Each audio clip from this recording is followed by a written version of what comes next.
تشریف لائے. مقصد آج کی پریس کانفرنس کا یہ ہے کہ جو معیشت کے اندر اور اکنامک منسٹریز میں، انرجی منسٹریز میں بنیادی ریفارمز پچھلے 3 سال میں پاکستان تحریک انصاف نے انٹروڈیوس کیے ہیں، میں سمجھتا ہوں کہ وہ تاریخی اہمیت کے حامل ہیں، اور ان پر ذرا سا جائزہ لینا اور پھر آپ کے سوالات لینا جو ہے وہ بہت ضروری ہے. سب سے پہلے تو میں یہ بتاتا چلوں کہ ہماری معیشت جو ہے وہ 1970 کی دہائی کے بعد، بلکہ 1960 کی دہائی کے بعد ایک مفلوج معیشت کی شکل، ایک بیمار معیشت کی شکل جو ہے وہ اختیار کر چکی تھی. اور یہاں بوم اور بسٹ سائیکل، یعنی ایک دم تیز گروتھ آتی تھی اور پھر تیز ریسیشن آتا تھا، اور کوئی خاطر خواہ ہماری جی ڈی پی اور ہماری جو لوگوں کی آمدن ہے اس کے اندر اس طرح اضافہ نہیں ہو سکا جس طرح ہمارے ساتھ کے جو دیگر ملک تھے جو ہم سے پیچھے تھے 1970 کی 1980 کی دہائی سے، ان میں ہوا، اور وہ ہم سے بہت آگے نکل گئے. اور اس کی وجہ یہ تھی کہ ہم نے کچھ بنیادی ریفارمز نہیں کیے، کچھ ہم ہر حکومت اپنی ہاف بیکڈ منطق پہ چلتی رہی، اور جو نیچے گراؤنڈ پہ سلسلہ تھا وہ ٹھیک نہیں ہو سکا. اور جب تک وہ ٹھیک نہیں ہونا تھا تو یہ معاملات ٹھیک نہیں ہونے تھے، اور اس امر میں پاکستان تحریک انصاف نے بہت سارے اقدامات اٹھائے ہیں. سب سے پہلا جو ایک فرق تھا ہمارے اور دوسرے معیشت میں، جہاں پہ ترقی کی شرح تیز رہی، جہاں پہ انڈسٹریلائزیشن ہوئی، جہاں پہ ایکسپورٹس بڑھی، وہ مارکیٹ کا ایکسچینج ریٹ تھا. یہاں پہ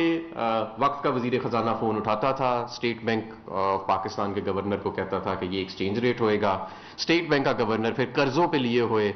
جو تھوڑے بہت زر مبادلہ کے ذخائر پڑے ہوتے تھے وہاں بیٹھ کے وہ ان کو خرچ کرتا تھا، اور اس وزیر خزانہ کے جو احکامات ہیں جو کسی بھی سیاسی بنیاد پہ دیے گئے یا جس بنیاد پہ بھی دیے گئے ان کو ڈیفینڈ کرنے کی کوشش کرتا تھا. اور پاکستان جو ہے اس کے اندر ایک امپورٹس کا سیلاب بھی آتا تھا، قرضوں کی مقدار میں بھی اضافہ ہوتا تھا، پاکستان مزید مقروض بھی ہوتا تھا، زر مبادلہ کے ذخائر نیچے بھی جاتے تھے. تو اس امر کو ختم کیا گیا، اور آج ہمارے ملک میں مارکیٹ بیسڈ ایکسچینج ریٹ ہے، اور آپ نے دیکھا کہ اس کے کچھ ہمیں فوائد بھی اب نظر آ رہے ہیں. سب سے پہلے یہ کہ زر مبادلہ کے ذخائر جو ہیں وہ اب استعمال بہت کم کیے جاتے ہیں اپنے ایکسچینج ریٹ کو کسی آرٹیفیشل لیول پہ مینٹین کرنے کے لیے. ہمارے امپورٹس کی جو کمپیٹیٹیونیس ہے اور ہمارے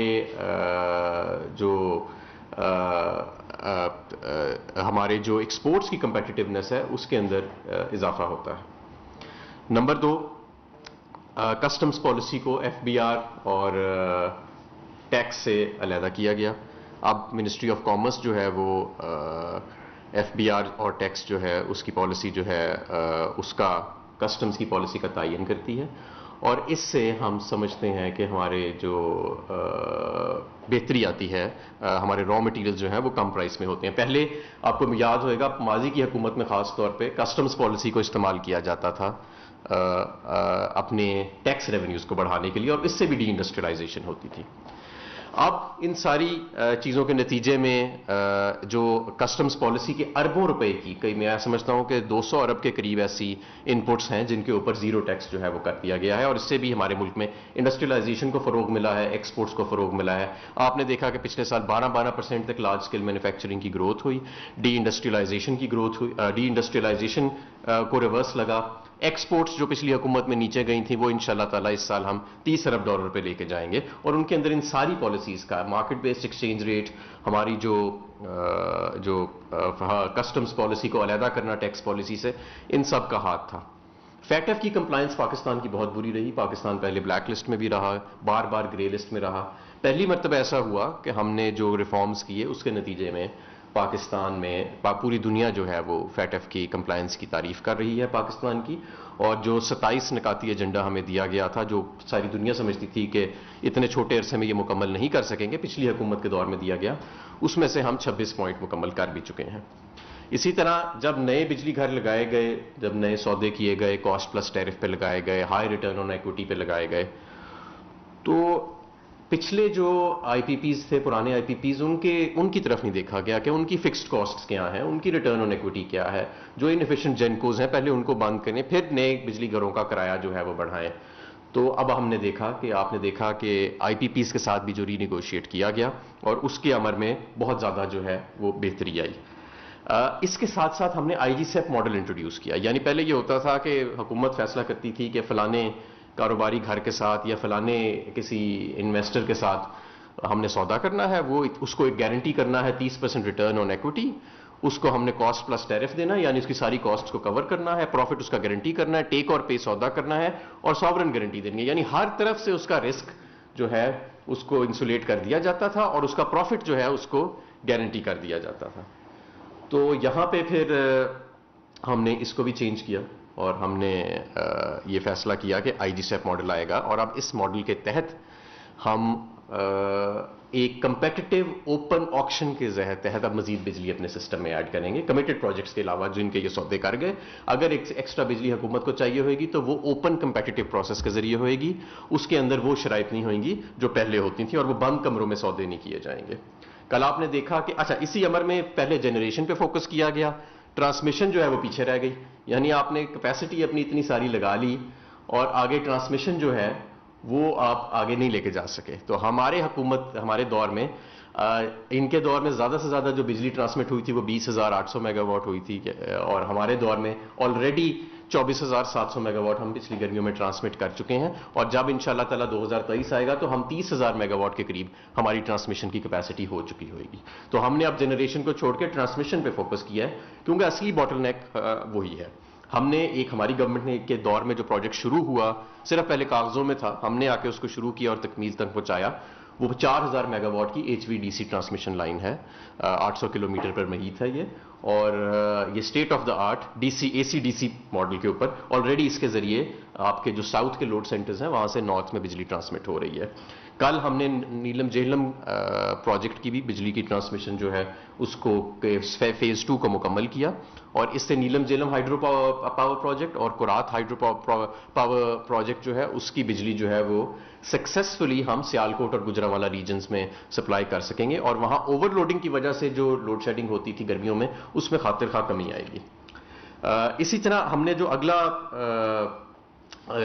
ریفارم ایک بہت میجر انٹروڈیوس کیا ہے ابھی ریسنٹلی، وہ ویکو کی لیجسلیشن ہے. یعنی پہلے حکومت کے پاس اختیار نہیں تھا کہ آپ کے لوکل گیس کے ریزروز نیچے جا رہے ہیں، جو باہر سے گیس آ رہی ہے جب آپ اس کو ڈومیسٹک سائٹ پہ اگر ٹرانسفر کرنے کی کوشش کریں تو ایک ایک کارگو کے پیچھے 10-10 ارب کا نقصان ہو جاتا تھا، کیونکہ حکومت کے پاس وہ قانون ہی موجود نہیں تھا کہ ہم ایل این جی کو بھی اپنی لوکل گیس کے ساتھ جب ملائیں اگر تو اس کو ہم پرائس کر سکیں. تو وہ قانون بھی نیشنل اسمبلی سے پاس ہوا، اور میں سمجھتا ہوں کہ یہ ایک بہت ہسٹورک ریفارم ہے. اگر آپ انرجی اینالسٹ سے بات کریں تو وہ آپ کو بتائیں گے کہ اگر کوئی سنگل موسٹ امپورٹنٹ چیز جو ہے جو گیس سیکٹر کے اندر جو سرکولر ڈیٹ جنریٹ ہو رہی ہے اس سے بچا سکتی ہے حکومت کو تو وہ یہ ویکو کا لیجسلیشن تھا، اور یہ بڑی دیر سے اس کی کوشش کی جا رہی تھی، اور الحمدللہ کل ہم نیشنل اسمبلی میں کامیاب ہوئے اور اب سینٹ میں انشاءاللہ تعالیٰ اس کو فالو اپ کریں گے. ایک اور قانون جو اسٹیٹ بینک آف پاکستان کی اٹانومی سے ریلیٹڈ ہے جس کو بڑا پولیٹیسائز بھی کیا گیا. ہمارے ملک میں یہ جو بوم اور بسٹ سائیکل آتا ہے اس کا اسٹیٹ بینک کی اٹانومی سے بھی بڑا تعلق تھا. اگر آپ ڈیٹا دیکھیں تو وہ ممالک جہاں پہ فسکل پالیسی یا مانیٹری پالیسی اور انفلیشن کم ہوتی ہے، گروتھ سسٹینڈ لیول پہ زیادہ ہوتی ہے، وہاں پہ اسٹیٹ بینکس آٹونومس ہوتے ہیں. امریکہ میں، برطانیہ میں، نیوزی لینڈ میں، آسٹریلیا میں، ویسٹرن یورپ میں، تمام ملکوں میں آج بھی اس قانون کے بعد بھی جتنا اسٹیٹ بینک آٹونومس ہوئے گا اس سے زیادہ ان ممالک میں آٹونومی دی جاتی ہے اسٹیٹ بینک کو. یہاں پہ آپ کو پتہ ہے ماضی میں ایک ڈپٹی گورنر جو تھے وہ وزیر خزانہ کی منی لانڈرنگ کے الزام میں ان کو گرفتار کیا گیا، اور ان کے اوپر پرچے نیب جو ہے اس نے کیسز فائل کیے. تو اس اٹانومی کا ذکر تو سب کرتے تھے اپنے منشور میں، اور مسلم لیگ نون نے بھی 2015 میں ایک لیجسلیشن وہ لے کے آئی جس کے تحت انہوں نے تھوڑا بہت اسٹیٹ بینک کو اٹانومی دینے کی کوشش کی، لیکن اس کو فالو نہیں کیا جاتا تھا. تو اب ہم نے جو لیجسلیشن ہم لے کے آئے ہیں اس کے تحت اسٹیٹ بینک جو ہے وہ پولیٹیسائزڈ ڈیسیجنز جو ہے اس سے بھی پاک رہے گا، وہ ایک لانگ ٹرم ویو لے سکے گا پالیسی کے اوپر، اور یہ ڈے ٹو ڈے جو مانیٹری لوزننگ کر کے نوٹ چھاپ کے گروتھ دکھانے کے لیے، جیسے مسلم لیگ نون نے اپنے آخری سال میں زیادہ گروتھ دکھانے کے لیے پوری قوم کو بھی مقروض کر دیا، مانیٹری ایکسپینشن میں بھی چلے گئے، تو کم از کم ایسی چیزیں نہیں ہو سکیں گی. اور جہاں تک یہ کسی کا کہنا ہے کہ یہ کوئی بڑا نیشنل سیکیورٹی کو رسک ہے، تو میں ان کو یہ بتانا چاہتا ہوں کہ اسٹیٹ بینک کا تعین، ڈپٹی گورنر کا تعین، اسٹیٹ بینک کے پورے بورڈ کا تعین، جو کہ اسٹیٹ بینک کے گورنر کو ہٹا بھی سکتا ہے، وہ وفاقی حکومت کے پاس ہی رہے گا. اور State Bank as an institution, اس کے تمام اثاثہ جات وہ وفاقی حکومت کی ملکیت ہی رہیں گے. تو یہ اس کے اوپر بہرحال ایک سیاسی اس کو رنگ دینے کی کوشش کی گئی، لیکن میرا خیال ہے کہ اس کے اندر جو ایکچوئل پالیسی کے اوپر بات تھی وہ نہیں ہو سکی کہ یہ کتنا بڑا ریفارم ہے، کب سے یہ ڈیمانڈ کیا جا رہا تھا جتنے بھی اکانومسٹس ہیں، سنجیدہ مائنڈیڈ اکانومسٹس جو ہیں، اور اس کو ہم نے مکمل کیا۔ ایگریکلچر میں، زراعت میں آپ دیکھیں کہ حکومت پاکستان نے جس طرح کارٹلز کو توڑا ہے، ہم نے جو شوگر کے کارٹل پہلے 150 روپے ریٹ تھا جب ہم آئے تھے سپورٹ پرائز کا، 135 دیا جاتا تھا ملوں کی طرف سے کسان کو، کوئی پوچھنے والا نہیں تھا۔ آج 250 سے 300 روپے من وہ اپنے گنے کا ریٹ لے رہے ہیں۔ کپاس کا ریٹ آپ دیکھیں، گندم کا ریٹ جو ہے اس کو بڑھایا گیا اور اس کو انٹرنیشنل سطح کے اوپر لایا گیا تاکہ ہمارے کسان کو بھی وہی پروفٹ ملے جو انٹرنیشنلی اویلیبل ہے باقی کسانوں کو۔ تو یہ بھی ایک بہت، اس سے بھی ایک میں سمجھتا ہوں کہ انویسٹمنٹ کی تبدیلی آئی ہے ہمارے ایگریکلچر سیکٹر میں، کیونکہ اب ہمارے کسان کے پاس بھی جب سرمایہ ہوئے گا تو وہ اپنی زمین میں انویسٹ کر سکے گا، بہتر کھاد میں انویسٹ کر سکے گا۔ اور یہی وجہ ہے کہ یوریا کی جو ڈیمانڈ ہے، جس کی وجہ سے ہمیں شارٹیجز بھی نظر آ رہی ہیں، وہ سپلائی کا فیکٹر نہیں ہے، پروڈکشن تو تاریخ کی سب سے زیادہ ہوئی ہے، وہ فیکٹر ڈیمانڈ کا ہے کہ کسان کے ہاتھ میں جب اتنا زیادہ پیسہ آیا ہے تو اس کی وجہ سے بھی that is one of the reasons کہ ہمیں یوریا کی کھاد کے جو یوریا کے اندر اتنی زیادہ ڈیمانڈ اپ ٹیک جو ہے وہ نظر آ رہی ہے۔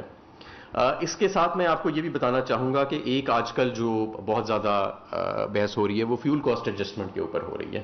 تو میں آپ کو یہ بتاؤں کہ اس وقت جو فیول کاسٹ ایڈجسٹمنٹ آ رہی ہے وہ امپورٹڈ LNG اور امپورٹڈ کوئلے کے جو پلانٹس ہیں بنیادی طور پہ ان کی وجہ سے آ رہی ہے، کیونکہ پچھلی حکومت کا سارا دار و مدار امپورٹڈ ایندھن پہ تھا، مہنگے بجلی گھر لگانا اور ان کا مہنگا فیول جو ہے اس کے اوپر تھا۔ اگر یہی امپورٹڈ LNG اور امپورٹڈ کوئلے کی بجائے ہم نے لوکل کوئلے پہ پلانٹس لگائے ہوتے اور اس امپورٹڈ LNG کی بجائے اگر ہم نے ڈیمز کے اوپر توجہ دی ہوتی پچھلے 10 سال کے اندر، تو آج یقین ماننے کہ شاید 1 روپے کا بھی فیول کاسٹ ایڈجسٹمنٹ ہمیں لگ کے نہ آ رہی ہوتی، کیونکہ جب بین الاقوامی منڈی میں امپورٹڈ ایندھن کی قیمت اوپر جاتی ہے تو پھر ہمیں نظر آتا ہے کہ فیول کاسٹ ایڈجسٹمنٹ جو ہے وہ لگ کے آتی ہے انٹرنیشنل مارکیٹس کی وجہ سے، لوکل کسی فیکٹر کی وجہ سے نہیں، انٹرنیشنل جو ہم امپورٹڈ ایندھن کی جب قیمت پہلے سے تعین شدہ ٹیرف سے جب اوپر چلی جاتی ہے تو فیول کاسٹ ایڈجسٹمنٹ لگ کے آتی ہے۔ اب یہ ڈیکیڈ آف ڈیمز ہے، ہم نے پہلے بھی کہا تھا کہ یہ اب اس وقت 10 ڈیمز جو ہیں وہ زیر تعمیر ہیں، اور انشاءاللہ تعالی پاکستان جو ہے وہ جو 70 سے 80% جو بجلی اپنی 2030 میں بنائے گا وہ امپورٹڈ ایندھن پہ نہیں بنائے گا، وہ اپنی بجلی ہوئے گی آپ کی، وہ یا ڈیم سے بن رہی ہوئے گی یا لوکل فیول سے بن رہی ہوگی، لوکل کوئلے سے، یا وہ رینیوبل ریسورسز سے بن رہی ہوئے گی، اور اس سے ہم یہ جو ولنریبلٹیز ہوتی ہیں انٹرنیشنل مارکیٹ کے اندر ڈیمانڈ اور سپلائی کی، اس سے ہم باہر نکل سکیں گے۔ تو یہ وہ تمام محرکات ہیں جو بنیادی میں سمجھتا ہوں کہ نکات ہیں، اس کے علاوہ بھی ظاہر ہے بہت ساری چیزیں ہیں، لیکن یہ وہ چیزیں ہیں جو اکانومی سے صرف ریلیٹڈ ہیں، جو آپ کی اکانومی کو ایک سسٹینیبل گروتھ پاتھ کے اوپر لے کے جا رہی ہیں، اور ہم نے اس کا نتیجہ بھی دیکھا۔ آج آپ کے ٹیکس بیس کے اندر جو گروتھ ہو رہی ہے، ہم 6000 ارب انشاءاللہ تعالی ٹیکس اکٹھا کریں گے اس سال جب ہم کلوز کریں گے۔ ہم اس سال انشاءاللہ تعالیٰ 30 ارب ڈالر کی ایکسپورٹس جو ہیں وہ کلوز کریں گے۔ ہم انشاءاللہ تعالیٰ یہ سال جو ہے وہ 5% GDP گروتھ، مجھے پوری امید ہے اللہ تعالیٰ کے گھر سے کہ انشاءاللہ تعالیٰ ہم 5% اکنامک گروتھ جو ہے وہ کور کریں گے۔ ہم اس کے علاوہ ریکارڈ ریمیٹنسز 30 ارب ڈالر کی جو آج سے پہلے کبھی نہیں آئیں، اور اس کے اندر FATF کی کمپلائنس کا بھی بہت بڑا ہاتھ ہے، اور اوورسیز پاکستانی کا بھی بہت بڑا ہاتھ ہے جنہوں نے عمران خان حکومت پر اپنا اعتماد کیا۔ ہمارا جو اس سال exports, remittances, tax revenues, GDP growth اور انصاف صحت کارڈ، جو میں سمجھتا ہوں کہ بہت بڑا اکنامک سیکیورٹی ایک انسان کی سب سے زیادہ یہ ہوتی ہے کہ اگر اس پر کوئی بیماری آئے یا کوئی عذاب یا کوئی مصیبت آئے تو حکومت کی طرف سے اس کو جو 10 لاکھ روپے تک کا علاج کی سہولت ہے وہ دی جائے گی۔ تو میں سمجھتا ہوں کہ یہ ایک بہت بڑی اچیومنٹ ہے حکومت کی۔ یہ بنیادی ریفارمز ہیں، ان بنیادی ریفارمز کی وجہ سے ہی یہ معیشت کے اندر ہمیں بنیادی تبدیلیاں اور بہتری دیکھنے میں آ رہی ہے کہ آج پوری دنیا جو ہے وہ کووڈ کی مینجمنٹ اور کووڈ کے اندر بھی جو نارملسی انڈیکس ہے اس میں پاکستان نمبر 1 پہ رہا ہے، اس کے ان سارے محرکات کی وجہ سے رہا ہے، ان سارے، اور یہ ایسے بہت سارے ریفارمز جو ہیں وہ آگے چلتے ہوئے بھی ہمیں نظر آئیں گے، اور نہ صرف یہ 5 سال بلکہ اس سے اگلے 5 سال بھی آپ دیکھیں گے کہ انشاءاللہ تعالی یہ ریفارمز کا سلسلہ جاری رہے گا اور ایک سسٹینیبل گروتھ کا سلسلہ جاری رہے گا۔ اور اب میں آپ سے سوالوں کا جواب کرنا چاہتا ہوں۔ سب سے پہلے آپ جی۔ سندھ کی جانب سے کہا گیا ہے کہ محکمہ توانائی سندھ کی جانب سے خط بھی لکھا گیا ہے وفاق کو کہ وفاق کے پاس وہاں سندھ کو گزشتہ 3 سال سے گیس کی سپلائی وہ نہیں کی جا رہی، اس کی وجہ سے سندھ کے شہری متاثر ہوتے ہیں. تو انہوں نے یہ بھی کہا کہ اگر وفاق کنٹرول نہیں کر سکتا سوئی صدم کو تو وہ ہمیں سندھ کو دے دے. تو اس حوالے سے بھی صوبوں کے ساتھ بات چیت ہو رہی ہے.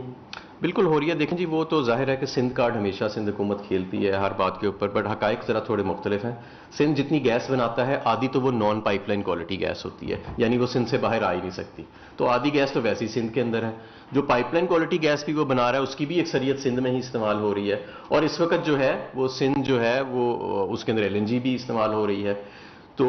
یہ کہنا ان کا کہ جی سندھ کی گیس جو ہے وہ سندھ کو دے دیں، سندھ کی پہلے ہی اکثریت گیس سندھ کے اندر استعمال ہو رہی ہے. ابھی بھی آپ دیکھ لیں کہ اکثر جو انڈسٹری سندھ میں لگی ہوئی ہے وہ 500-600 روپے کے ٹیرف پر لگی ہوئی ہے. پنجاب میں جو اکثر لگی ہوئی ہے وہ 2700 روپے کی لگی ہوئی ہے، کیونکہ سندھ جو ہے وہ اس کو لوکل گیس کا جو ہے وہ پہلا حق دیا گیا ہے. تو میرا خیال ہے یہ پوائنٹ سکورنگ کے علاوہ کوئی نہیں، وہ ایسے غیر سنجیدہ قسم کی باتیں جو حقائق سے دور ہوتی ہیں عموماً کرتے رہتے ہیں.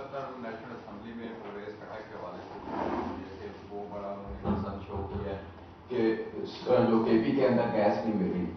تو آپ اس کو کس طرح دیکھتے ہیں؟ نہیں، انہوں نے یہ نہیں کہا کہ KP کے اندر گیس نہیں مل رہی. انہوں نے کہا کہ میرے حلقے کے اندر نئے گیس کے کنیکشنز جو ہیں وہ بند ہیں اور نئے گیس کے کنیکشنز جو ہیں وہ کھولے جائیں. تو اس کے حوالے سے ان کی جو گفتگو عمران خان صاحب نے مجھے کہا کہ بریفنگ دے، میں نے بریفنگ دی اور پھر انہیں بتایا گیا اور میں نے سمجھتا ہوں ہم نے انہیں راضی کیا کہ بھائی، اور ظاہر ہے ہر حلقے کا سیاستدان جو ہے وہ اس کو تشویش ہوتی ہے کہ میرے حلقے میں جو ہے وہ گیس کی زیادہ سے زیادہ فراوانی ہوئے. تو ان کو بتایا گیا کہ بھائی اس وقت ڈیمانڈ اور سپلائی یہ ہے، لوکل گیس کے ریزروز ہمارے ڈپلیٹ کر رہے ہیں، اس لیے نئے کنیکشنز کے اوپر فی الحال پابندی لگائی ہوئی ہے. اور جیسے ہی ہمارا یہ نئی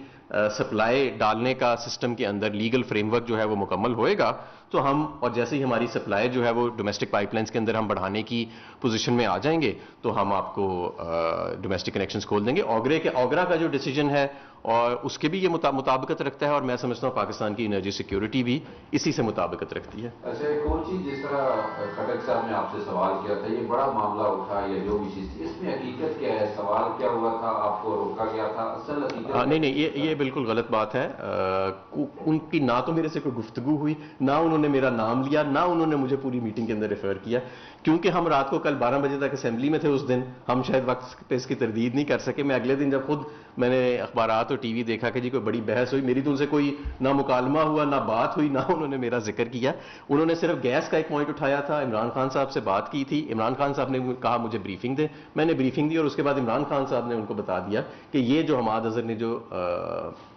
ساری ڈیٹا دیا ہے اور یہ سارا کچھ دیا ہے، اس میں ہم جو بھی فیصلہ کریں گے ملک کے مفاد کے مطابق کریں گے اور ملک کے مفاد کے اوپر کوئی کمپرومائز نہیں ہوئے گا. اور پرویز خٹک صاحب ہمارے بڑے ہیں، ہمارے سینئر ہیں، ہمارا بڑا احترام ہے اور ان کا پورا حق ہے. یہ ہماری وراثتی پارٹی نہیں ہے جہاں پہ کوئی بچہ بھی آ کے بیٹھ جائے پارٹی لیڈر کا تو ساروں کا سانس سوکھ جاتا ہے. یہ ایک حقیقی معنی میں جمہوری پارٹی ہے جہاں پہ ہر شخص کو بولنے کا حق ہے، خاص طور پہ اپنے حلقے کے حوالے سے، اور ہم سب کھل کے وہاں پہ بولتے ہیں اور بات کرتے ہیں. یہی مقصد ہوتا ہے پارلیمانی پارٹی کی میٹنگز کا، اور میں سمجھتا ہوں کہ ہم نے ان جمہوری روایات کو قائم رکھا. اور میں آپ کو ایک اور بات یہ بتاؤں، یہ جمہوری روایات ہماری پارلیمانی پارٹی میں ہی نہیں، صرف یہ ہماری کابینہ میں بھی ہیں. جتنے ہمارے پاس ساتھ جو لوگ بیٹھے ہیں، جیسے شیخ رشید صاحب ہیں یا کوئی دوسرے لوگ ہیں جو کافی کابینہ کا حصہ رہے ہیں، وہ سب اس بات کا کھلے عام دعویٰ کرتے ہیں کہ جتنی اوپننس اور ڈیبیٹ اور تنقید عمران خان کی کابینہ میں دیکھی گئی ہے اس سے پہلے کبھی نہیں دیکھی گئی. ورنہ تو یہ ہوتا ہے، آپ سب جانتے ہیں، آپ بھی جاتے ہوں گے ان پارلیمانی پارٹی کی میٹنگز میں یا پارٹی میٹنگز میں، کہ کسی پارٹی لیڈر کا کوئی ابھی چھوٹا بچہ بھی آ کے بیٹھ جائے تو آ کے سارے جو سینئر لیڈرز ہوتے ہیں جو کلف پہن کے اور ویسٹ کوٹ پہن کے ویسے بڑی باتیں کرتے ہیں ٹی وی پہ، ان کا سانس سوکھ جاتا ہے. تو ایسی الحمدللہ ہماری جماعت میں کوئی روایت نہیں ہے. جی کوئی بات نہیں. کون سے چینل سے ہیں؟ اچھا سر، یہ پوچھا تھا کہ آپ جو IMF کے ساتھ شرائط طے ہوئی، جی اس میں کوئی اسپیسیفک اماؤنٹ ایسی طے ہوئی ہے کہ پیٹرولیم کے پوائنٹ آف ویو سے اتنا ٹیکسز آپ نے ریونیو کریٹ کرنا ہے جس کی وجہ سے آپ مسلسل جو ٹیکسز ہیں جو گورنمنٹ لے رہی ہے اس کو تو آپ کم کریں، لیکن پیٹرولیم قیمتیں اوپر جا رہی ہیں. سیکنڈ پارٹ از کہ ابھی جو آپ نے سارا فائنینشیل ترمیمی بل کروایا ہے، اس میں جو آپ کہتے ہیں انرجی ٹرمینل کے پوائنٹ آف ویو سے، تو ایک یہ بات انڈرسٹینڈنگ ہے